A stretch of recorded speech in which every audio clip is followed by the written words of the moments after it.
Rádio Rio de Janeiro passa a apresentar o programa Estudo das Obras de André Luiz. Vamos refletir sobre o livro Os Mensageiros. Produção e apresentação, Marco Antônio e Tereza Cristina.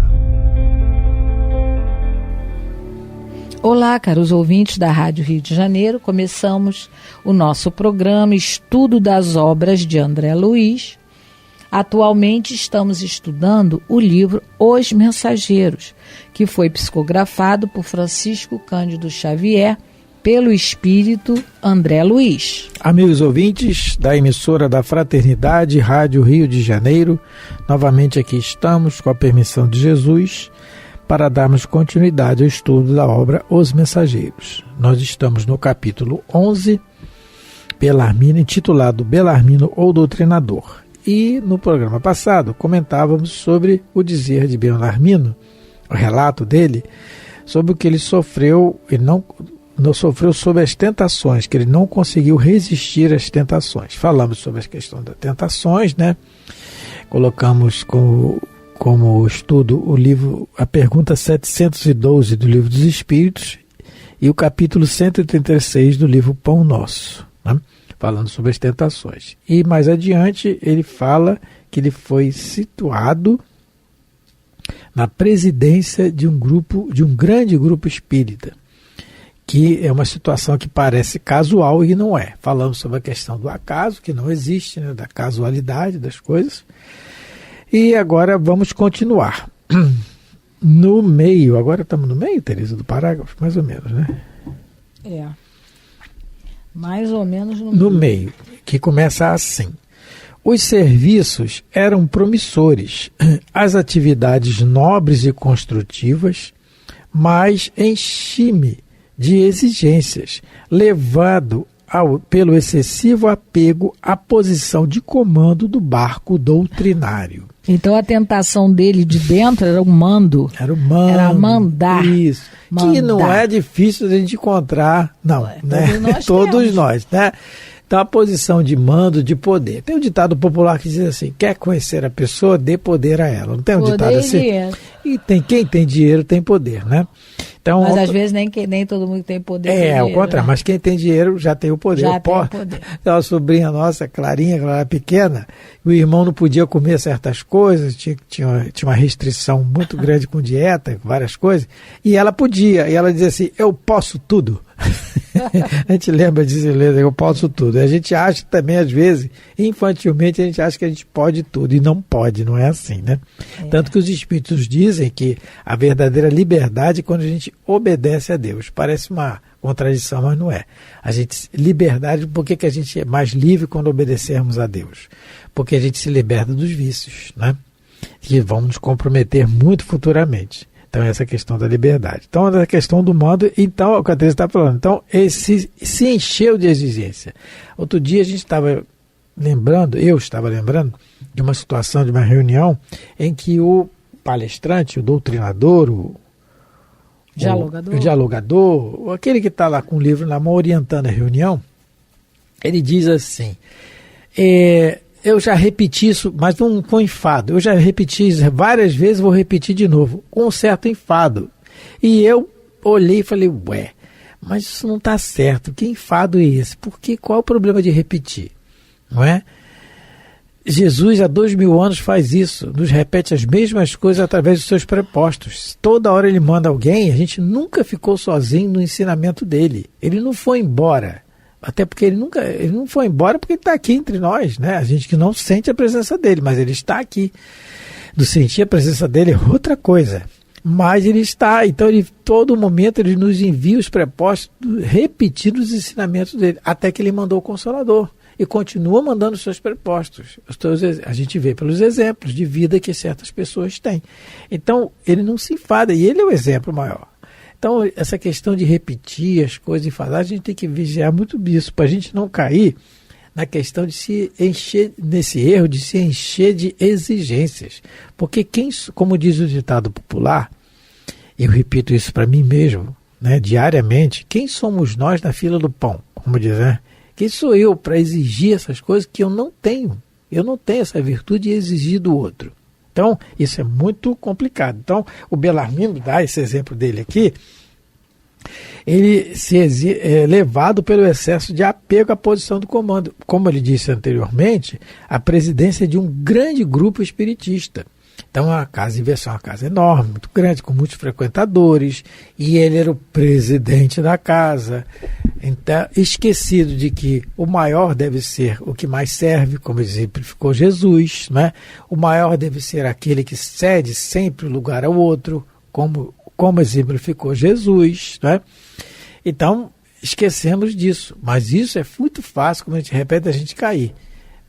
A gente está falando do Bellarmino, ele está dando exemplo, mas para nós isso serve inteiramente. Então ele diz isso mesmo, né? Apegado à posição de comando do barco doutrinário. Isso. Ele continua. 8 médiuns extremamente dedicados ao esforço evangélico ofereciam-me colaboração ativa. Olha, isso aí já é mais um adendo para ele, uma colaboração inestimável, porque ele está dizendo aqui que são 8 médiuns que são dedicados ao esforço evangélico, que não é fácil de encontrar, não. A pessoa pode ter a mediunidade, estar no movimento espírita, ter o conhecimento, mas dedicar ao esforço evangélico é outra coisa. É outra coisa. A mediunidade é uma faculdade orgânica, ela é do espírito, mas ela precisa do corpo para se manifestar, e é a faculdade que a pessoa tem. Como ela vai agir com ela, é o comportamento dela. Então, a gente vê muitos médiuns aí, noticiários, vez por outra, hoje com a internet, cobrando, né, fazendo extravagâncias. Então, mas aqui não, ele tem outros dedicados ao esforço evangélico, com a colaboração inestimável. Ofereciam-me colaboração ativa. Contudo, procurei colocar, acima de tudo, o preceito científico das provas insofismáveis. E aí, ele está dizendo aqui que ele colocou acima de tudo. Ele não está passando para a gente a mensagem, no caso o André Luiz no livro, não está passando para a gente a mensagem que é errado a questão científica, a gente pesquisar. O problema é colocar acima de tudo. Livro dos Espíritos, na sua introdução, no item 7 da introdução, Allan Kardec coloca assim na introdução. Lá no final, lá no meio do item 7, né? Ele fala assim: o espiritismo é o resultado de uma convicção pessoal, né? Pretender, mais adiante, deferir a questão à ciência equivaleria a querer que a existência ou não da alma fosse decidida por uma assembleia de físicos ou de astrônomos. E mais adiante ele diz assim: dissecando o corpo humano, o anatomista procura a alma, e porque não a encontra debaixo de seu escalpelo, como encontra um nervo, ou porque não a vê evolar-se como um gás, conclui que ela não existe, colocado num ponto de vista exclusivamente material. Ponto. Segue-se que tem a razão contra a opinião universal? Não. Vedes, portanto, que o espiritismo não é da alçada da ciência. Então está bem claro aqui nas palavras de Kardec: o espiritismo é ciência, é filosofia, é religião. Tá? Um laboratório de pesquisa que Allan Kardec monta nas suas pesquisas. Ele deduziu, ele codificou, ele comparou as respostas e está aí o espiritismo para nós, né? É filosofia, porque é uma filosofia de vida. Filosofia, no termo da palavra, filosofia quer dizer amigo da sabedoria. E é religião acima de tudo, que nos religa a Deus fundamentalmente acima de tudo, né? Então, mas ele não é da alçada da ciência, não é. Então, quando ele fala aqui, o Bellarmino diz que colocar acima de tudo o preceito científico, aí ele cai. Aí ele começa a cair, escorregar e começa a falir. É porque a ciência, ela estuda as leis da matéria, não é? Da matéria física do planeta, química do planeta. E o espiritismo estuda as leis do mundo espiritual. Então, uma pode colaborar com a outra. E é o que se coloca no Evangelho, no capítulo 1, do item, se eu não me engano, deixa eu ver, eu anotei aqui, item 8, a aliança da ciência e da religião. Isso. Kardec coloca isso nesse capítulo, né? Isso. Nesse item. Que o ideal seria que a ciência apoiasse o espiritismo e o espiritismo explicasse muitas coisas que a ciência não pode explicar. Mas o objetivo final é que as duas ciências, elas se unam.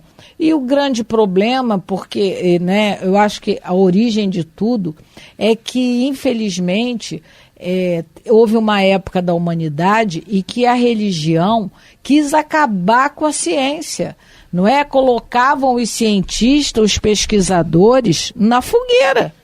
Então foi se criando uma desunião muito grande entre aqueles que estudavam as leis da matéria e os que, não é, estudavam as leis do espírito. Se criou aí uma cisania muito grande, mas o objetivo não é esse. O objetivo é a ciência e o espiritismo estarem unidos, porque um colabora com o outro. Um pode apoiar o outro nos seus estudos, no seu desenvolvimento. Então, Kardec vai falar sobre isso no capítulo 1 do Evangelho. O item é o item 8, não é? Aliança da ciência e da religião. O nosso amigo Belarmino, ele esqueceu a parte do estudo das leis do espírito e só focou, né? Esse é o grande problema. No aspecto científico. Então ele começou a fazer os médiuns de cobaia. Ele queria, de alguma maneira, provas, não é? Devia exigir de médiuns provas, revelações que os espíritos não têm interesse em nos fornecer, porque isso, o que aconteceria? Colocaria a gente afastado da lei do trabalho, porque aí traziam tudo pronto para a gente. E ao que parece, o Belarmino, com esses 8 médiuns que estavam, não é, junto com ele nessa tarefa da expansão da doutrina espírita, divulgação, né? Da divulgação, ele deve ter sido assim, um xerife, vamos dizer assim, né? Ele devia ficar ali numa fiscalização indébita. E se o médico... Porque a gente tem que entender que o médium, ele não é um microfone que vai transmitir fielmente o que o espírito está falando. Toda comunicação tem um pouco de animismo. São poucos os médiuns, né, como Chico Xavier, como exemplo que a gente tem dele, que, como ele, interferiam muito pouco na comunicação. A maioria vai interferir. Nós estamos todos em trabalhos, né, de evolução moral e espiritual, então não tem como. Ele, por sua vez, devia querer mais comprovações científicas, não é? Estava tratando o médium como a verdadeira cobaia. Olha, nesse item que a Tereza citou, do Evangelho segundo o Espiritismo, no capítulo 1, item 8, a Aliança da Ciência e da Religião, tem um trecho que Allan Kardec coloca assim: o traço de união dos dois, ciência e religião, está no conhecimento das leis que regem o universo espiritual e as suas relações com o mundo corpóreo. Então, tem essa relegação, basta a gente ter boa vontade de pesquisar. E tem um tema interessante que a gente pode dar de exemplo, que foi feito pela Universidade também de Associação Catarinense de Medicina, aqui no Brasil, e na Duke University, nos Estados Unidos também, está na revista super interessante, e outras pesquisas dizendo o seguinte, que a oração intercessória no alívio de doenças. Pesquisadores, pessoas que vão lá da boa, fora a questão religiosa, eles vão lá pesquisar. Então, a medicação é dada a doentes que oram e a doentes que não oram. E na medida que eles pesquisam estatisticamente, eles vão anotando, né, fazendo a estatística, a oração, o maior número de pessoas aliviadas são as pessoas que oram. Então, aí é mais um ponto, né? Tá até os títulos aqui: estudo afirma que a oração influencia na saúde. E na outra diz assim: rezar resolve, né? Na Duke University, pesquisadores investigam uma tese explosiva. Orações poderiam ajudar a curar doentes. Olha, são pessoas cientistas que estão pesquisando isso. Já é um passo dessa questão da união da aliança da ciência e da religião. É o termo que, quando Kardec coloca, da lei que rege o universo espiritual, oração, com a do mundo corpóreo, que é a melhoria da doença, a questão dos vírus, etc., bactérias, o que for. Não é? Então é isso. Continuando então. Cerrei os olhos à lei do merecimento individual. Ouvidei, quer dizer, esqueci, os imperativos do esforço próprio. E envaidecido com os meus conhecimentos do assunto, comecei por atrair amigos de mentalidade inferior ao nosso círculo, tão somente em virtude de falsa posição que usufruíam na cultura filosófica e na pesquisa científica. Então é aquilo que os espíritos recomendam. Acho que é a Joana que fala pelo Divaldo. Diga-me quem és, que eu te direi com quem andas. Porque o comportamento dele... Eu acho que é o contrário. Diga com quem andas que eu vou dizer quem você é, porque com quem andas, isso. Acaba atraindo. Acaba atraindo, exatamente. A presença desses tipos de espíritos que induzem a isso, a questão da vaidade. Eu não sei aqui se ele está falando de encarnado ou desencarnado. Pois é, eu também misturei aqui as coisas que eu estou falando. Mas eu acho que ele atraiu dos dois lados. De mentalidade inferior, porque sempre atrás dos dois lados. A gente pode colocar, lados, pelo menos assim, eu entendi assim, que a gente pode atrair por os dois lados, né? Amigos de mentalidade inferior. Ele passou a dar valor à opinião de pessoas que não tinham conhecimento evangélico da tarefa mediúnica. E ele passou a dar ouvido a pessoas que só estavam ainda naquela fase que Kardec coloca lá na conclusão do Livro dos Espíritos. O item 7 também, que fala de pessoas espíritas que só vão ficar atrelados ali ao fenômeno. Ele só estava interessado no fenômeno. Ele, ao que parece, ele não queria trabalhar a parte religiosa das comunicações, a parte filosófica. Ele só queria o fenômeno. Deixando de lado a missão principal, porque só um trechinho que a gente comentar aqui, só mais um trechinho, ele diz assim, ele continua falando, insensivelmente vicejaram-me essas companhias que ele angariou, na personalidade estranhos propósitos egoísticos. Então, é aquilo que a gente falou da tentação no programa anterior, né? Que já tinha dentro, que a gente tinha tentado no que a gente tem. E o egoísmo, como os espíritos instruíram Allan Kardec, dizendo que é a raiz de todos os males, todos nós o temos. Então é só instigar que a gente chega. Ao que parece, ele estava mais preocupado em aparecer no movimento mediúnico, né, no movimento espírita. Ele estava com essa, entendeu? E aí ele acabou explorando esses médiuns. Exatamente. Né? Ele queria os aplausos só no lado fenomênico. Olha, o tal do exemplo, esse ele não deu. Marco Aurélio gosta de falar, lá na nossa casa, e um termo que eu gosto da frase que ele fala, assim, espírito superior não põe azeitona na empada de ninguém. Se você receber elogio de algum espírito na reunião mediúnica, cuidado. Abre o olho e vê o que está acontecendo. Porque não é normal. Eu não conheço eu não lembro das biografias do Chico, um elogio que o irmão tenha feito a ele. Coitado. Não lembro. Então não é assim que funciona, né? Porque bom, segundo Jesus, bom é Deus. Ele nem colocou esse aceitou para ele. Fugiu a palavra. Ele nem aceitou essa elogio. Qualificação para ele. É qualificação para ele. Mas do que o Bellarmino está falando aqui, que vicejou a personalidade de propósito egoístico, o que é isso? É só pensar em mim. Primeiro, depois aparecer. Em mim, depois em mim. No Evangelho segundo o Espiritismo, no capítulo 7, item 13, tem um título muito interessante que cabe no raciocínio aqui. Allan Kardec coloca uma mensagem do Espírito Ferdinando, o Espírito Protetor. É missão do homem inteligente na terra.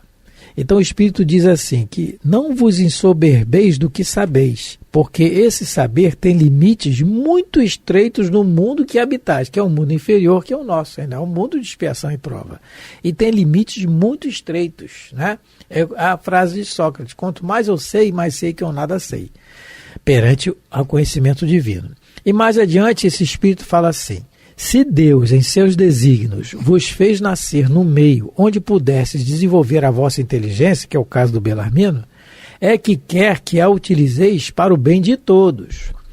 É uma missão que vos dá, pondo-vos nas mãos o instrumento com que podeis desenvolver por vossa vez as inteligências retardatárias e conduzi-las a Ele, a Deus. Então a missão do homem inteligente é essa, é conduzir as inteligências retardatárias a Ele, é dar o seu conhecimento para aquele que não tem, né? Terminando, então, com quase 20 minutos, a gente tem um exemplo de um casal de amigo nosso que mora em Brasília ainda, e tinha o filho deles se formou, estudava na USP, na UNB, Universidade Nacional de Brasília, e ele espontaneamente, muito inteligente, menino, na engenharia, né, Tereza, que ele fazia? Acho que sim. O Vitor, né? E muito inteligente, e ele espontaneamente começou a ensinar a pessoas jovens que não tinham condição de pagar cursinho para poder ensinar a fazer as provas de vestibulares, e ele conseguiu uma sala emprestada à noite e iria lá fazer essas aulas, e se incentivou outras pessoas a ajudarem ele, até que ele conseguiu um grupo de professores para fazer um cursinho livre para pessoas que não podiam pagar. Olha o grande exemplo aí, missão do homem inteligente na Terra. Não é? Ajudar aqueles que não conseguem. E não imagina um doutrinador, então, que vem a mensagem de Jesus direta para ele. Então, os exemplos que a gente tem, né? Que a gente fala exatamente aqui, é que o Bellarmino fala, né? Propósitos egoístas, que não é difícil acontecer conosco, porque sendo a raiz de todos os males, conforme os espíritos disseram Allan Kardec, está em todos nós, né? A gente às vezes brinca lá na nossa casa, comenta na nossa casa espírita que a gente tem o termômetro que mede a febre, né? Antigamente podia ter o termômetro de mercúrio, agora não pode, é aquele digital. Aí a gente tem o egoismômetro, que é o egoísmo, que tem dia que ele aumenta, tem dia que ele permanece, e tem o orgulhômetro, né? E aquele que aumenta e tal. Então tem isso. Então todo mundo tem. A raiz de todos os males é o egoísmo. Então é fácil da gente, só que a gente colocar isso para fora, com a influência desses espíritos que não querem o progresso. E também a gente tem sempre que lembrar que os espíritos nos dizem, né? Quem se propõe no trabalho do bem, realmente se propõe, bota suar a camisa naquilo, ele arruma 3 tipos de inimigos, gente. Os espíritos orientam. O inimigo de quem a gente ajuda, porque não quer ver ele sendo ajudado, o inimigo do passado, falando dos espíritos. O inimigo nosso do passado, que não quer a nossa melhora, e principalmente o maior de todos, o inimigo da causa do bem, que não quer ver a sociedade transformada, mas que vai ser transformada, é desígnio divino. Quer queiramos ou não, a nossa terra, a nossa casa, vai ser uma casa regenerada. Agora, cabe a nós morarmos nela futuramente ou não. Não é? Sim, com certeza. A gente está quase terminando. Quer alguma coisa? Não. Então, a gente está... Então, o que a gente viu aqui? Que o comportamento dele, não é? Porque como a gente viu que a tentação, apesar de vir de fora, ela está dentro de nós vamos ser tentados naquilo que trazemos por dentro. O comportamento dele atraiu espíritos encarnados que só estavam preocupados com aspectos do fenômeno, a parte científica dos fenômenos. Não estavam preocupados com a parte espiritual, moral, filosófica da doutrina. E esse foi, ele está dizendo aqui para o André Luiz que esse foi um dos grandes erros que ele cometeu na tarefa que ele recebeu do mundo espiritual, não é? Mas terminamos por hoje, né? Hoje nós continuamos estudando, né, o capítulo 11 do livro Os Mensageiros. Lembrando sempre, gente, que a gente está estudando, então ler por ler não adianta, né? Assim, no caso aqui do programa. Mas que é importante que o ouvinte que acompanha o estudo, que ele releia o capítulo, raciocinando naquilo que a gente comenta aqui. Não é achismo nosso, é comentário dos espíritos aqui através de outras obras. Muito obrigado a todos pela atenção, pelo carinho, fiquem com Deus. Desejo a todos que a paz de Jesus esteja presente sempre, nos nossos corações e nas nossas mentes. Muita paz. Você ouviu pela Rádio Rio de Janeiro o programa Estudo das Obras de André Luiz, com o livro Os Mensageiros. Produção e apresentação Marco Antônio e Tereza Cristina.